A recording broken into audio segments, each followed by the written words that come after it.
रही है? आपका दामाद है क्या? बैठा तो ऐसे है जैसे मिल का मालिक यही हो। आजकल के मजदूरों के भी नखरे बहुत हैं भाई।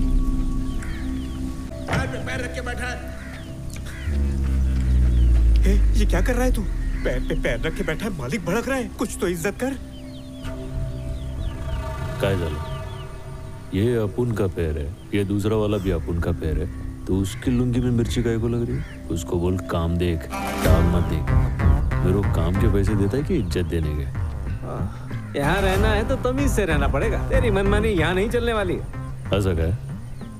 तो मैं तो नहीं बदलने वाला हूँ, नौकरी बदल डालता हूँ। चल दिहाड़ी का हिसाब कर दे। ये ले। अपने हक का इतना ही है, समझा? ये बचा हुआ मालिक को दे डाल। उसको बोल मार्केट से इज्जत खरीद के माथे पे चिपका। चल ये अकड़ी से बर्बाद करेगी या एक दिन पूरी दुनिया पर राज कराएगी। तू उसके पीछे कहाँ चल दिया? मेरे को भी मालिक बदलने का है। तेरे पास तो अकड़ भी नहीं है, क्या करेगा?